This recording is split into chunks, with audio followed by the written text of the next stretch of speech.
سبحانك لا علم لنا إلا ما علمتنا إنك أنت العليم الحكيم.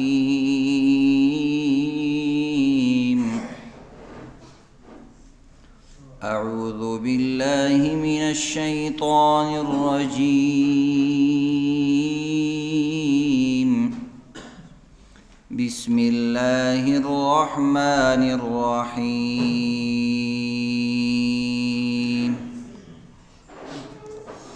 ألف لام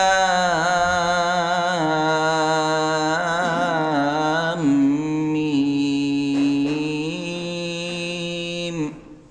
ذلك الكتاب لا ريب فيه هدى للمتقين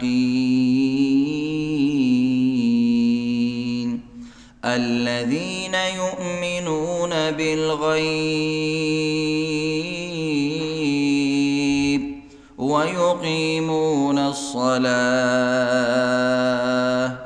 ومما رزقناهم ينفقون والذين يؤمنون بما أنزل إليك وما أنزل من قبلك وبالآخرة هم يوقنون.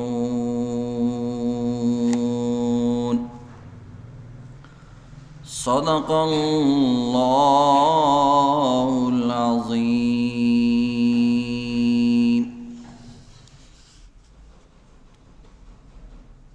سورہ بقرہ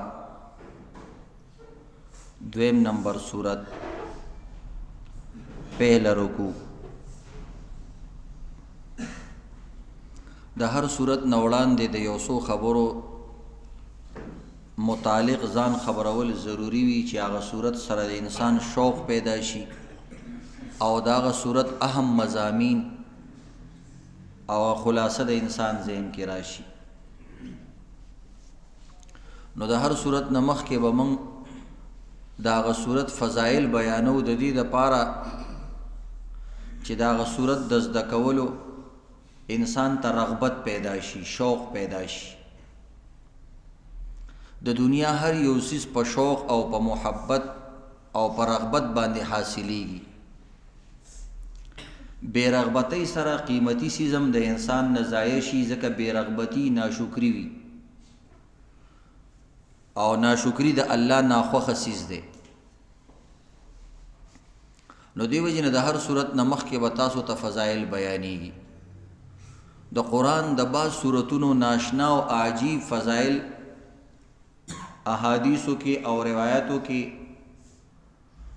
او صحابه کرامو او بزرگانو نه نقل دي.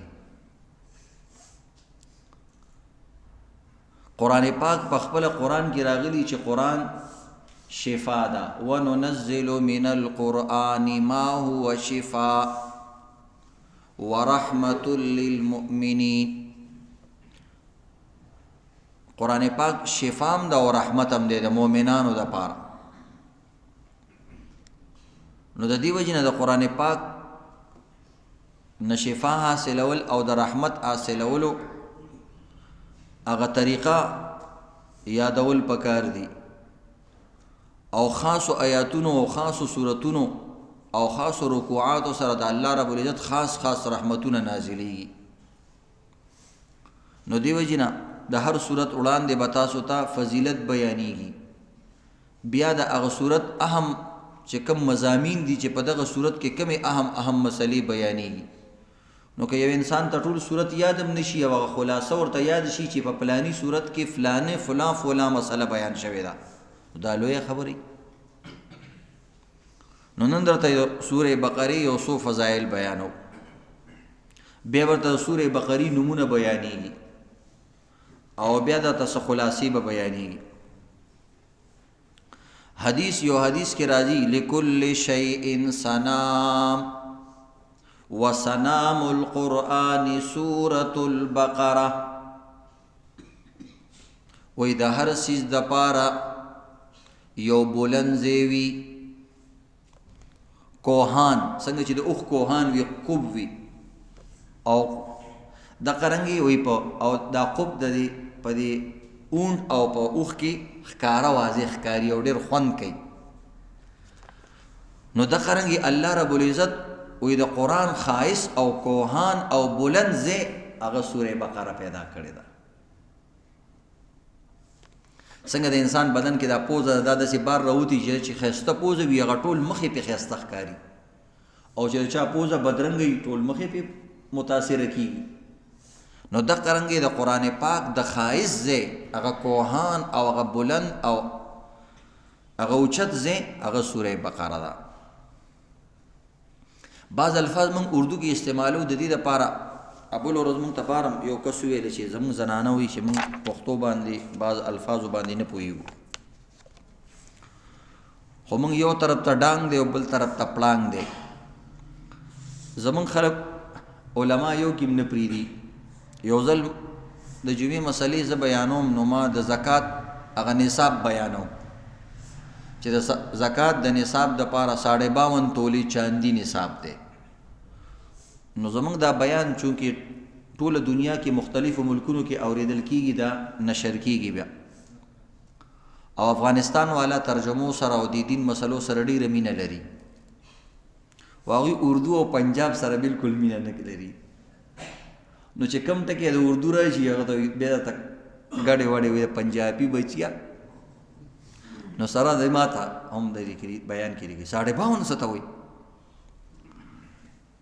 نو چونکې من خو پاکستان کې او به پاکستان کې ډېر تعداد چې کوم دی د اردو ژبې والا دی او دا زمونږ قومي ژبه ده نو دې وجې نه هغه الفاظ موږ استعمالوو او موږ سکول کې هم دغه سکولونو کې دغه ترتیب سره ویلي. نو بیا هغوی ته به سوچه پښتو وی ګینې هغوی ته کنځلې کوي. بیا بعضې کسان یې هغوی عزت هم ډېري خو هغوی بې عزتي هم بیا ډېرې. نو موږ له هر څیز کې اعتدال لرل پکار دي او د یو کس دغه ته هم کتل پکاري. نو بهرحال مخکې نه ته معذرت ځکه کوم چې بعض الفاظ موږ اردو کې ووایو ځکه چې دلته موږ کم علاقې ته ترجمه کوو دلته د ښاریانو تعداد دی او هغوی شوق لري چې موږ په یو خبره باندې پوه شو. نو د دې وجه دی بلکې ډېر الفاظ زموږ داسې دي چې هغه موږ انګریزۍ کې وایو او موږ سره د هغې متبادل ټکي نه استعمالوو ټول پې پوهېږي. لکه خلک وایي لکه په سړک باندې وایي لکه آرام سره شه مخکې بریکر دی نو بریکر اردو والا هم وایي پښتو والا هم وایي افغانستان باندې بریکر خو د انګلیش ټکی دی. بعضې ګپ به لګي یا به رښتیا وایي نه وایي افغانستان کې چې کله داسې ځای راشي بریکر راشي نو وایي خیال کوه مخکې درینجق دی داسې درینجق خوري سره هغوی پښتو کې وایي. او زموږ سکولونو کې چې کله ماشومان سار پی ټي آیي ورته اسمبلی کوي نو هغه ورته وایي آسان باش هوښیار یا داسې انګریزۍ کې وایي. نو وایي هغه ځای کې چې کله داسې آسان باش کوي نو هغوی ورته د دې ګسې خپې نه یو رینجکه کپړه یو چیتړه تړلي نو هغوی ورته وایي د رنجې خپې له درز پوه شئ چې کومې خپې دی. بهرحال دا موږ بعضې خبرې صرف دې دپاره کوو چې ستاسو بیان سره شوق پیدا شي. بعضې هلکان دی نبي علیه السلام هم کله ناکله صحابو سره خندا کوله او هغه د عجیبه واقعیت دي. نو الفاظ موږ کله اردو کې استعمالو نو نبي علیه السلام وایي د هر څیز دپاره د هغې یو بلند حصه وي هغه په هغه څیز باندې ډېر ښه ښکاري هغه زما په قرآن کې سوره بقره ده.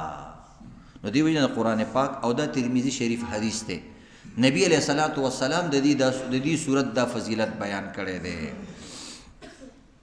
اوس دا ولې دومره لوی مقام دې ته حاصل دی نو د دې علماو مختلف توجیحات کړي او دا چې د دې مضامین ډېر اعلی دي او په دې کې مسائل ډېر زیات بیان شوي او مضامین او مسائل چونکې انسان ته فایده ورکوي نو د فایدې په اعتبار سره ویلي چې دا یو بلند صورت دی فایدې ته اشاره ده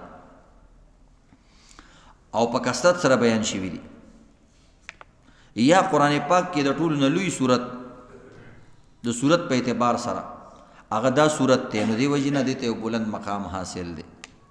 او درېیم وایي دي کې چونکې د جهاد حکم راغلی دی او جهاد سره د دین سربلندي کېږي او د دین وقار جوړیږي او عزت جوړیږي نو دی وجه نه دی صورت ته اعلی صورت ویلی شوی.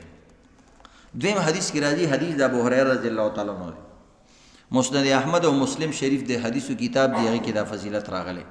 نبی اسلام وی لا تجعلوا بیوتکم مقابر، خپل کورونو نه قبرستان ما جوړوي، مقبره ما جوړوي. ان الشیطان ينفر من البيت الذي تقرأ فيه سورة البقرة. قبرستان کې عموما خلق تلاوت نه کوي، ځکه څوک یریږي او دغه رنګ یا پاک ځای نه وي چې هلته قرآن پاک کیږي. د دې مطلب نه چې هلته ممنوع دی، خو قبرستان کې خلق ډېر اهتمام سره تلاوت نه کوي، کور کې کوي یا جماعت کې کوي. نو نبی علیہ السلام وایي د خپل کورونو نه قبرونه مه جوړوئ. قبرستان خو نه دی چې ته پکې تلاوت نه کوي، دې کې تلاوت کوه، ځکه شیطان د هغه کور نه تښتي چې کوم کور کې سورہ بقرہ تلاوت کیږي. شیطان भाग जाता है उसे. وفي روایت لا يدخله الشیطان، داخلي دی نشي هغه کور ته چې کوم کور کې سورہ بقرہ تلاوت کیږي. اوس ګوري عزتمند د شیطان نه ټول خلق تنګ دي، د ماشوم نواله د پیر فقیر نواله تر ټولو پورې، ځکه شیطان زمونږ ازلی دشمن دی. او قرآن کې راغلي قسمونه خورلې دي چې زه به دوی ته په لاره کې کښېنم، الله ته وایي، او زه به د ښي طرف نه راځم، ګس طرف، شمال، جنوب، هر طرف نه به دوی ته راځم. پرېږدم یې نه چې تا زه د انسان د وجې نه ذلیله کړم، نو دوی زه نه پرېږدم، د هر طرف نه به راځم. نو شیطان نه ټولو پیغمبرانو هم پناه غوښتې ده. او مونږ چې قرآن ته کینو د ټول نه اول څه وایو؟ اعوذ بالله من الشیطان الرجیم. نو دا قرآن کې خو ته محفوظ شي، کور به دې څنګه محفوظ یې؟ نو هغې دپاره د سورې بقرې تلاوت دی. که ټول یو کس یې نشي کولی، غټ صورت دی، نو په شري کې انسان تقسیم کی، 10 کسان دي په لسې سوی تقسیم کی، سار راپاسېږي او دغه یې څوک یې تقسیم کی. نو دا ګوره حدیث کې د دې فضیلت راغلی دی. دریم فضیلت یو حدیث مبارکه کې راغلی، ترمذی شریف دی، چې نبی علیہ الصلوۃ والسلام به د سورې بقرې دومره اهتمام کو چې چاته به سورې بقره یاد وه نو د هغه کس له به ډېر لوی مقام ورکو، عهده به یې ورکوله. یو صحابي نبی علیہ الصلوۃ والسلام د صحابو امیر جوړ کو، او د هغې وجې به یې وښودله چې دله سورې بقره ورځي. نو نبی اسلام فذهب انت امیرهم، چې تا له سورې بقره درځي نو بس ته امیر یې. نو د سورې بقرې د وجې نه به نبی علیه الصلاة وسلام ایوارډ ورکو، او چاته به چې دا صورت یادو نو هغه ته به یو ممتاز مقام حاصلېدلو. دا د دې ترمذي شریف کې دی. څلورم فضیلت د دې صورت دا دی، د سهل ابن سعد صحابي نه دا نقل دی، من قرأ بها في بيته ليلا لم يدخل الشيطان في بيته 3 ليال ومن قرأها نهارا لم يدخل الشيطان بيته 3 أيام.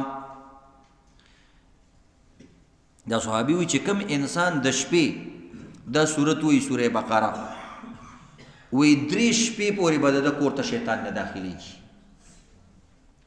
اسانه خبر ده. نو 3 ورځو باندې انسان سورې بقره تقسیمولی شي، خو د شپې خپل عمل دی د ورځې، او چې کوم انسان د ورځې وي نو 3 ورځو پورې به نه داخليږي. نو د ورځې دپاره خپل عمل دی، شپې دپاره خپل عمل دی.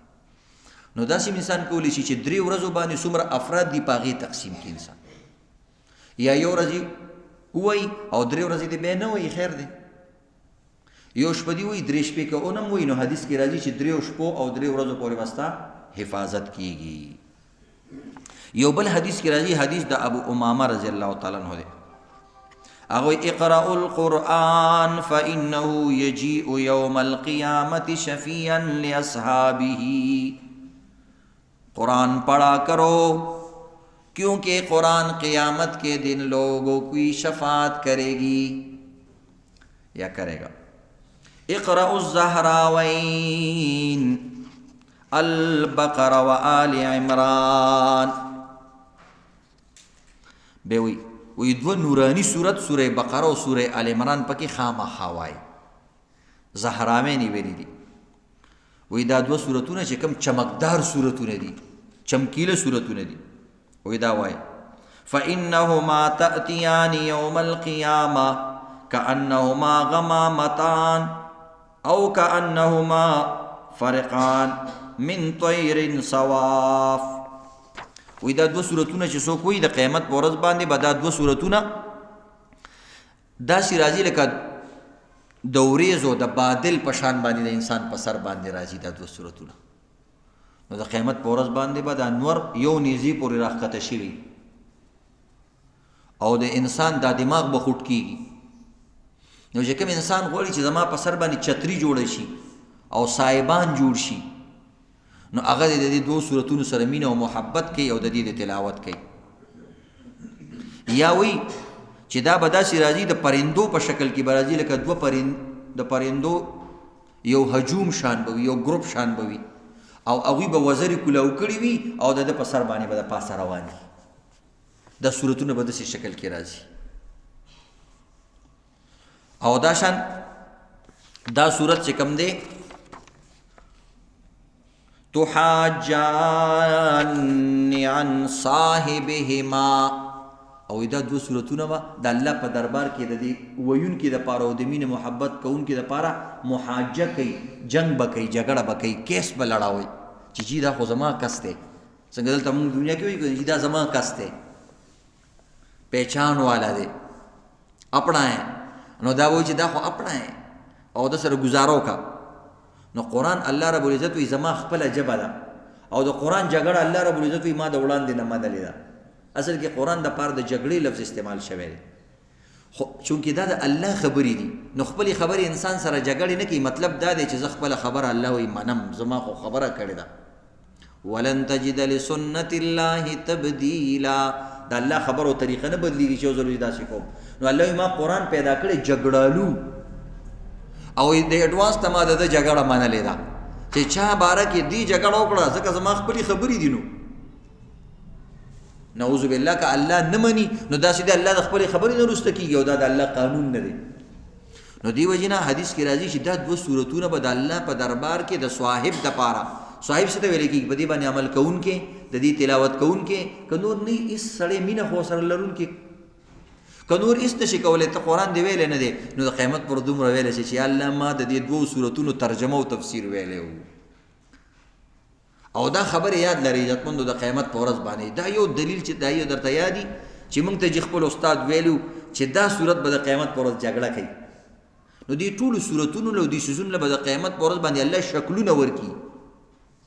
څنګه دلته شکلونه یادوي چې عالم امثال شاه ولی الله رحمت الله علیه الله مختلف عالمونه پیدا کړي، لکه عالم بالا چې کله موږ نو عالم الستو او دغه عالم دنیا او عالم د مور پلار په بدن کې د انسان، هغه انسان الته بیل شکل کې د هغې نه مخکې په اونو بوټو کې انسان مختلف قطراتو او د مختلفو ویټامنز په شکل کې پروتي، بیا هغه پلار بدن ته راشي، بیا تې اوبه جوړې شي، بیا بل بدن شي، بیا انسان دنیا ته راشي، بیا قبر کې بیل عالم دی، بیا حشر کې بیل عالم دی. نو هغه یو عالم الله عالم امثال پیدا کړی. عالم امثال مطلب دا دی چې الله رب العزت الته د هر یو څیز مادي صورت پیدا کړی دی. د دې صورتونو به هم الته مادي صورتونه شکلونه وي. نو ګوره سوره بقره به د بادل په شکل کې راشي صورت پې، یا به د پرندو په شکل کې راشي، یا به د ګلونو په شکل کې راشي، او دا به باقاعده جګړه کوي چې دا زما دی، دا زما دی. نو سوچ کوئ عزتمندو بهترین هغه انسان دی چې قرآن راشي او د قیامت په ورځ باندې د الله په دربار کې د انسان دپاره وکیل او سفارشي جوړ شي. او الله رب العزت وایي ما د دې جګړه منلې ده. بیا حدیث کې راځي فإن أخذها برکه وترکها حسره ولا يستطيعها البطله. کلی الفاظ کې د فضیلت بیان شوی. فإن أخذها برکه، چا چې دا واغستلو دا صورت حاصلې کو، حاصلول دا ټولې طریقې دي، ترجمه، تفسیر، زبانی او دا سویل، نو وایي دا برکت والا صورت دی. وترکها حسره، او چې د چا نه پاتې شو حسرت شکار شو، دا ناامیدي ده، ناامید دي شي. او ولا یستطیع البطل، باطل چې څومره قوتونه دي د دې طاقت نه لري د دې صورت. نو دی وجه دا مسلم شریف حدیث دی، نو دا نه دی پرې غوستل پکار. شپږم فضیلت د دې صورت دا دی، عبدالله ابن عباس رضی الله تعالی عنہ فرمایي وی بینما جبریل علیہ السلام قاعد عند النبی صلی اللہ علیہ وسلم سمع نقیزا من فوقه.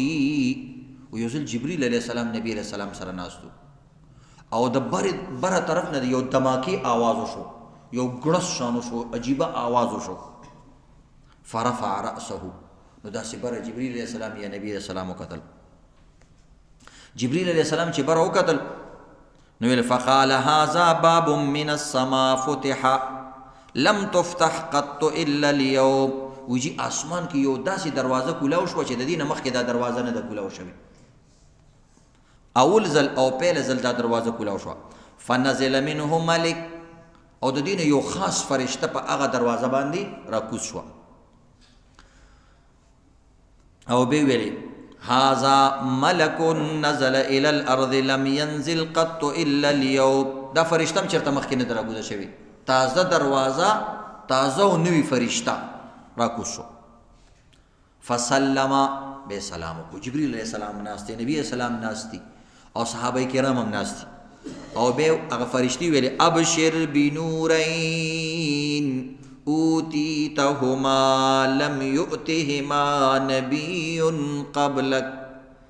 اے سردار دو جہان، د دوو نورونو خوش خبری قبول کا. داسې انوارات چې ستانه مخکې پیغمبرانو لم ندي ورکړې شوي. بعضې صورتونه سپیشل د دې امت او زمونږ د پیغمبر دپاره سپیشل کې غوستلی شوي. په دې باندې انسان خوشحالېږي که نه. لکه اوس کور کې کیر پخ شوي او مثلا چې چاته یو دوه چمچې خوړلي او تا ته هغه پلیټ ونیسي، نو بس هسې د انسان ذهن کې راشي چې یار دې نه خو چا خوراک کړی دی، او چې هغه پلیټ برابر پروت وي سپیشل تا ته کې غوستلی شي، نو بس انسان هسې خوشحاله شي. نو دا صورتونه الله رب العزت مخکې پیغمبرانو لم ندي ورکړي. وی کوم صورت دی؟ فاتحة الکتاب، یو فاتحه د کتاب سوره فاتحه، وخواتیم سوره البقره، او یو د دې صورت اخیری رکوع اختتامی آیاتونه. د هغې بیا ناشنا فضیلتونه دي چې کله هغه صورت ختمیږي په هغې باندې ځان له یو ګنټه په هغه آیاتونو باندې یو ګنټه یو نیمه دوه ګنټې بیان دی. من تقرأه بحرف منها الا اوتیته. وی چې کوم انسان دا یو حرف وی، الله رب دې په یو حرف بدی ته عطا کوي، هر یو حرف باندې جدا جدا الله وتا ته عطا کوي. یو بل روایت کې راغلی معقل ابن یسار رضی الله تعالی عنہ فرمایي ان رسول الله صلی الله علیه وسلم قال، وی نبی اسلام یذل فرمایل نزل مع كل آیت منها 80 ملکا. وی دا صورت الله ته دومره محبوب دی چې د دې هر آیات سره 80 فرشتي 80 فرشتي نازلي شوي دي، هر آیات سره. نو بنده سوچو کې په دې کې ډېر آیاتونه دي، تقریبا 22880 فرشتي صرف دې صورت سره نازل شوي، هر آیات کریمه سره 80 فرشتي. لکه ګوره تعالی کور د یو سیز سړی راولیږي، یو دا دی چې زمونږ 2-3 کسان تعالی یو سیز راوړي او دلته سټیج باندې 2-3 کسان هغه انعام ورکوي، څومره خوشحالي انسان ته میلاویږي. نو د دې هر آیات الله فرشتو سره رالیږلی د دې دپاره چې امت ته پته ولګېږي چې دا ډېر بهترین آیات دی او د الله خصوصي تحفه ده. نو داسې عزتمندو روایت راغلی. دا شان یو روایت کې دی بخاری شریف کې چې حضرت اسید ابن حضیر دا یو صحابي دی، هغه یو ځل د شپې د سورې بقرې تلاوت شروع کو. نو چې تلاوت یې وکړو یو اسو سره نږدې ولاړو، هغه د سرکشي شروع کړه، ټوپونه یې شروع کړه. نو دا ویرېدلو چې څه چلو شي، خاموشه شو. بیا دوباره چې شروع کړه، هغه ویل کېدی چې دا باسې ټوپونه وي. چې بیا یې صورت شروع کړو، بیا هغه اس او ګوړې ټوپونه شروع کړو، بیا دک نه لګا. بیا دریم ځل داسې چلو شو، نو بس بیا د چې وکتلې نو د یو وړوکی زوی و یحیی، هغه چونکې هغه اس سره نږدې و نو د بیا هغه صورت بس پرېغوستو. د وایي که زه اوس بیا صورت ویم داسې نه چې دا اس نور ټوپونه وي هغه ماشوم چېرته جوبل نه کي، خراب نه کي. یحیی زوی صاحبزاده نو هغه یې پرېغوستو او بیا دا پاس طرف ته وکتلې چې دا د څه وجې نه داسې کېږي. بیا سحر د نبي علیه صلات وسلام خدمت کې رالی نو عموما به نبي اسلام سحر مونځ نه بعد مخ راواړو، که چا به څه خوب لیدلی و څه مسلې تپوس به یې کو هغه به یې کول. نو ده ورته خوب بیان کو. نبی اسلام ته وایي چې ما صورت ویل. نبی اسلام ویل تا به صورت ویلې که نه، جاري به دې ساتلو جاري به دې ساتلو جاري به دې ساتلو. هغه ویل چې زه زوی یحیی باندې ویرېدلم، خوف مې رالی چېرته هغه جوبل نه کي او خرابې نه کي. وی بیا مې چې بره طرف ته وکتلې آسمان طرف ته و یو لوی نوراني څیز مې ولیدلو، د وریځ په شان د بادل په شان باندې یو لوی نوراني سات یو قبه شان جوړه شوې وه او د نور نه ډکه وه او په هغې کې د چراغ په شان باندې ډیوې بلې شوې وې، بېلې بېلې ډیوې هم پکې بلې شوې وې. او ما هغې ته کتل کتل کتل او دغه رنګې هغه بیا په ورو ورو بره روانه وه چې ما تلاوت ختم کو بس هغه غیب شو. نبی علیه صلات وسلام ورته وایي تا ته پته ده دغه څه شی و، دا ښکلي ښکلي ډیوې او مزیدار چراغه دا څه شی و؟ یا رسول الله پته نه لګي څه و؟ وایي دا فرشتې وې او ستا سورې بقرې تلاوت اورېدو دپاره راغلې وې. او وایي که تا تلاوت نه وې بس کړی او ته سهار پورې داسې مسلسل لګې وې نو دې ټولو به تاسو سره چې کوم دی دغه نظام او دغه نظاره لیدلی وې، خو تا تلاوت ختم کو بس هغوی لاړې او ستا تلاوت له راغلي و. اوس هم مونږ ته بعض وخت خلک ټلیفون کوي خو زمونږ خلک یریږي، دا هم صحابي دی ویرېدلو بند دی کو. مونږ دغه څیزونو سره عادت نه یو، مونږ مصنوعي څیزونو سره عادت یو. مونږ د برکت نه هم یریږو، که چا فرشته ولیدل هغې نه به منډې وایي، ځکه مونږ وراني ډېر کړي دي. او اوس کوم سړي چې ارامېتوب کړي نو هغه د هسې ځینې هم غلی کوي، پته نه خیر به به کېږي نه خپې سپکوه ځان وباسه. نو موږ د ښه او بد په هغه باندې نه پوهېږو. هغه زموږ شیشه ګنده ده، دننه د زړه شیشه سره دا ګنده ده. نو د دې وجې نه موږ ښه او بد نه پېژنو. هغه شیشه کې صفا مخ ښکاري چې کومه شیشه خو په ګرد او غبار باندې آلود نه وي که نه. نو بهرحال اوس هم داسې کسان شته چې مختلف صورتونه کله وي هغوی ته ناشنا ناشنا کیفیت ښکاري، نو دې کې یارېدل بلکل نه دي پکار. دا ستا د قبولیت نښه ده او دا تا له فرشتې راځي. او چې ټیم ته بس ډېر یریږي نو خیر دی بس وده شه، کمبل دن سر دن نه که، خو څه خبره نه وي.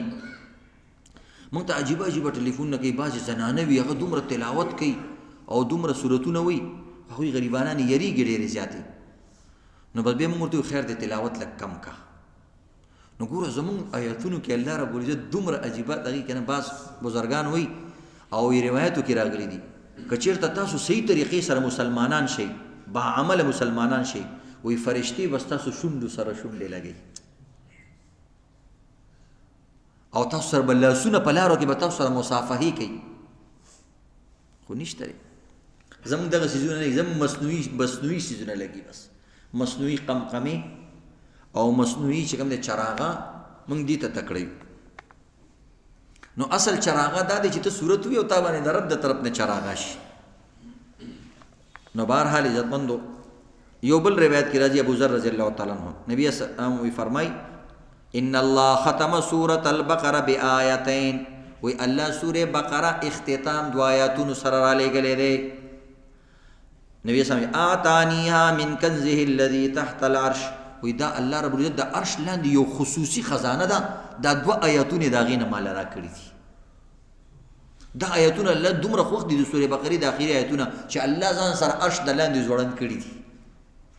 څنګه چې زموږ کوم آیات خوښ شي ویلګو برکن، نو دا آیاتونه د الله دومره خوښ دي چې الله په خپل عرش ډیکوریټ کړی دی او هلته ځوړند کړي دي او د هغې د لاندې خزانه د هغې کې خاص خاص څیزونه دي، دا دوه آیاتونه هم هغې کې پراته دي. نبی صلی اللہ فتعلموهن، تاسو دا زده کوئ، اس کو سیکھا کرو. وعلموهن نساءکم، اور اپنی عورتوں کو بھی سکھایا کرو. وابناءکم، اور بیٹوں کو بھی. فَإِنَّهُمَا صَلَاةٌ وَقُرْآنٌ وَدُعَاءٌ، کیونکہ یہ نماز بھی ہے، یہ قرآن بھی ہے، اور یہ دعا بھی ہے. دا قرآن هم دی او منظم دی یا من دعام دا. دغه رنګ یو شاعر تیر شوی لبید ابن ربیع، یو شاعر دی. دا دواړه وختونه دته میلاو شوي دي، جاهلیت دور کې هم تیر شوی او به اسلام دور هم دته میلاو شوی دی. لبید ابن ربیع د 154 سال عمر، نو چې کله دا مسلمان شو به د اشعار پرې غوسته، قرآن به ویلو. یو ځل ته حضرت عمر رضی اللہ تعالیٰ عنہ سفارش وکړو، وی لبید کچھ اشعار سناو. نو چې هغه ورته اشعار سناو، ټوله مجمع غلې شوه. دا شروع شو، نو چې شروع شو نو سورې بقره یې شروع کړله. نو حضرت عمر رضی اللہ تعالیٰ عنہ ما خو تا ته اشعار ویلي، سورې بقره مې درته نه دی ویلي.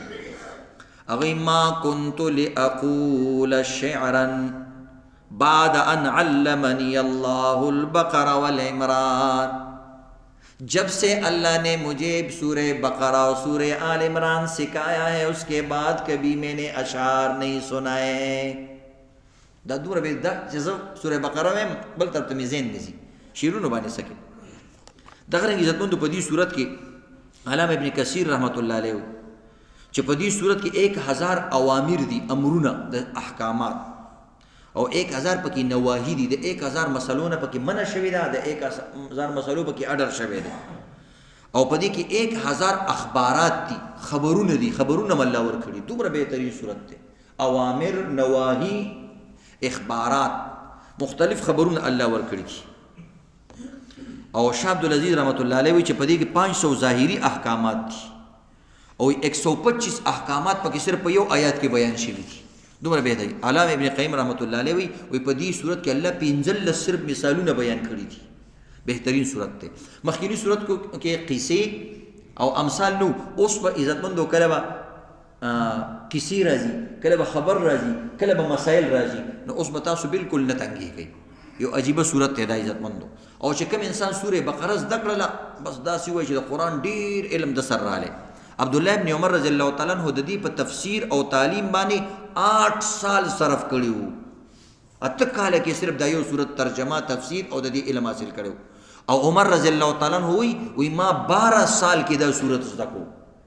نو داسې خو دا په یو هفته کې یادېږي، حفظ کېږي، خو د دې تفسیر یادوي. نو انشاءالله موږ هم تاسو ته دومره تفسیر کوو چې ستاسو به په دې باندې دماغ رڼا شي.